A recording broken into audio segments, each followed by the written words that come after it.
I'm very excited to welcome you to our new series, our off-grid cabin in central Portugal, and we're building a tiny house. Very, very exciting. So you can follow along each week as you see our progress, and we've no previous cabin building experience and no house building experience, but we did build out the interior of our camper van sub 4 years ago, so it's going to be very exciting.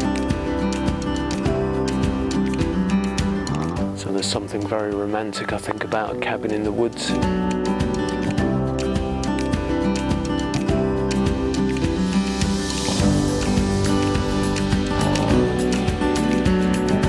Something that I've dreamt about many times in the past. And I know that Missy and I have talked about it. When you see images on Facebook and Instagram of beautiful cabins, a lovely setting.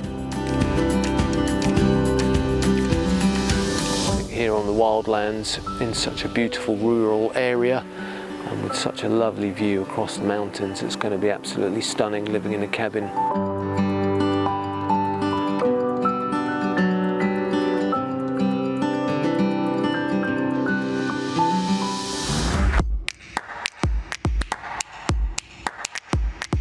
Morning and welcome to episode 2 of our cabin build in central Portugal, where we're off-grid and we're building this tiny house, and it truly is tiny. And in episode 2 today we're going to get the walls up, all the stud work of the walls. As you can see, we've already got the front wall up. Today we're going to get the rest of the walls up, hopefully, and also hopefully we're going to have a chat with Paul, who's a master carpenter, who is helping us by constructing the veranda and balcony, which we're doing, as I call, medieval style, with pegged large timber, a bit like telegraph poles, but basically whole trees that he's pegging together. So that's going to look very attractive on the front. So we'll have a chat with him later. So for now, we're going to get these walls up.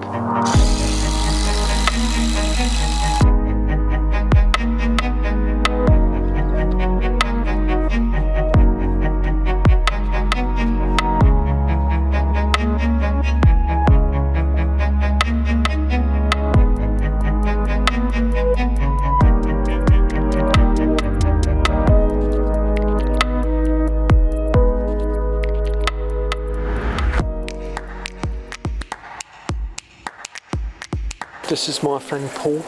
Hi. Who you met before last year, this time when we were clearing out the well. That's right. That was fun, wasn't it? That was joyous. It's certainly an experience. So I've got Paul back for another experience to help us with the cabin. So Paul is in charge of anything that looks medieval, I like to call it. Okay, yeah. That sounds reasonable, yeah. Sounds really artistic. So basically at the front, Paul is putting a veranda here, and the roof of the veranda will be a balcony with a door on the upstairs, so it's going to look really cool. So I thought it'd be nice if Paul could talk us through what he's doing, because it's all woodwork that far surpasses my skills. We've got the veranda that's going up here. We've got a cross beam that goes across the cabin, and an upright that goes along from the top and gets attached into the cabin from this bottom joist. So I'm right in assuming that this piece is like a giant goalpost. Yep, basically. This way. That's right. So yep. This beam will be up the top there. That beam's at the top. And that beam will be here at the bottom. Yeah, it's just below this point, I think. Yep. And then you just above. That again over here somewhere. That's right. So people can visualise. That's right. Yeah, exactly the same structure. Chair here. Rocking chair. Well, you need to put some side joists on there, then your floor, and then your rocking chair or your table or whatever. Basically, it's trying to construct it without putting it up, because once it's better to be assembled as a unit, and makes it easier to do all the cutting in of the joints.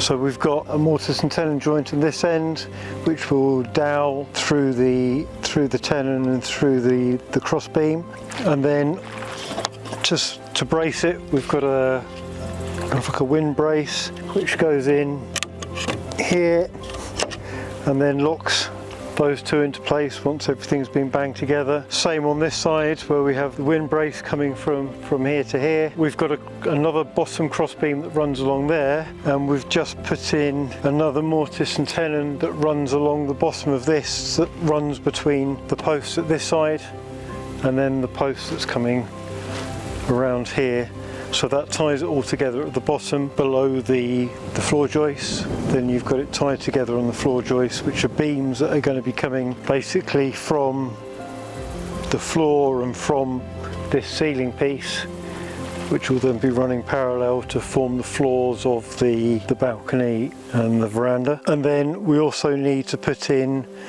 from the top of this cross beam post which extends upwards, which will form the balcony. So that all needs to be pre-assembled before we lift this up into position. And obviously the problem with working with the round wood is you've got this particular piece has got quite a bow to it, and it also twists quite easily. As you can see from some of these other pieces, the crack lines curve and go around the wood, and then other times they're quite straight. So unless you get once you've got your mortises cut in, the wood will start to twist. And that's what I like about this wood. That's the idea of using this, is that it's like a showpiece on the front, isn't it? It's going to look really nice, I think. It will look really nice, yeah, and you know, it's been treated, so it should last a little while even in these temperatures. There's quite a bit to do, but it's just a case of cracking on.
It's a little bit generous to say we're getting all 4 walls up tonight, because we're actually only getting up the stud partitioning, as they call it, which is these beams here, which is the inside of the walls. The way we're building the walls is on the outside face of the wall. You can see behind me we've got OSB sheeting going up, and then on top of the OSB sheeting we've got cladding, and then on the inside, haven't decided yet, have we? Well, there's going to be polystyrene as insulation. That's right, yep.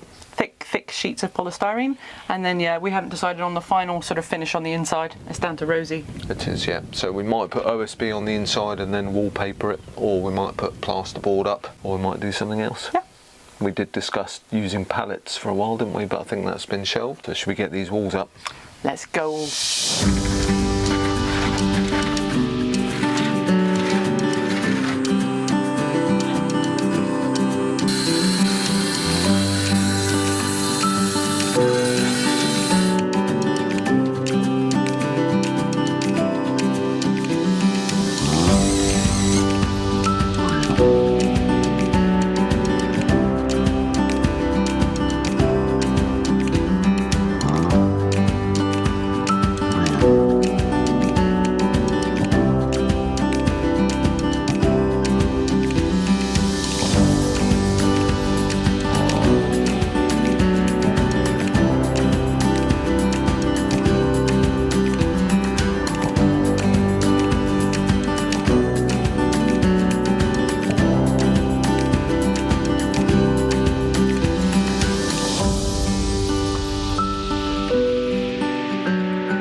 other news, Paul has been very busy on the veranda and the balcony, and we'll show you that in a lot more detail in a different or separate episode. Yeah, that's a whole separate chunk that's just sort of going to be bolted onto the front of the cabin.